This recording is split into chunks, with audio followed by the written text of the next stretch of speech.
श्री गणेशाय नमः। सभी प्रभु भक्तों को जीवन प्रकाश चैनल की तरफ से राधे राधे।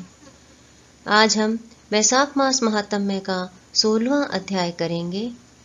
15वें अध्याय में हमने जाना कि राजा के धार्मिक कार्यों से उसके राज्य के सभी मनुष्यों के पाप समाप्त हो गए और सभी लोग वैकुंठ को गमन करने लगे। उस वजह से यमराज जी अपने यमलोक में बिल्कुल ही कार्यहीन हो गए, नरक रिक्त हो गया और उस सभी से परेशान होकर यमराज ने राजा के साथ युद्ध करने का निश्चय किया। और जब युद्ध हुआ तब यमराज राजा से हार गए और वह मदद मांगने के लिए ब्रह्मलोक जा पहुंचे। अब इससे आगे की कथा हम 16वें अध्याय में करेंगे।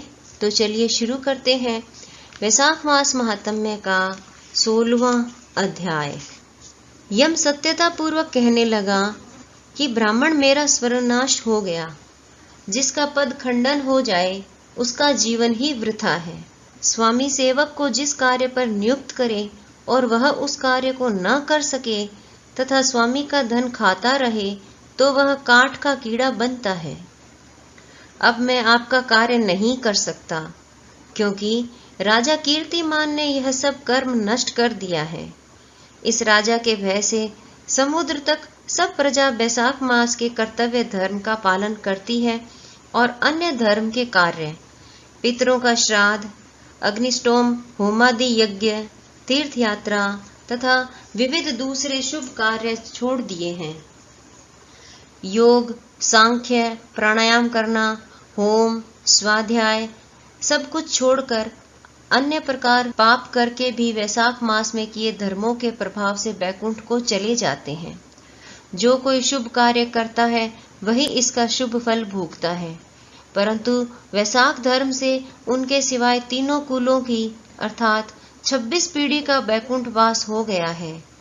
जो गति देवताओं को यज्ञादि करने से भी नहीं मिलती, अनेकों तीर्थों की यात्रा, यज्ञ, दान, तप, व्रत, प्रयाग में मरने, रण में मरने या काशी में मरने से नहीं मिलती, वह वैशाख धर्म से सहज ही में मिल जाती है। ऐसा प्रतीत होता है कि वैकुंठ का कोई परिमाण नहीं जो इतने मनुष्य से भी नहीं भरता। अब मेरा कार्य न रहने से मैं राजा को अपना शत्रु मानता हूँ, क्योंकि राजा की आज्ञा से सभी मनुष्य वैशाख धर्म का पालन कर वैकुंठ को जाने लग गए हैं। इसी के साथ वैशाख मास महात्म्य का 16वां अध्याय पूर्ण हुआ। जय श्री कृष्ण।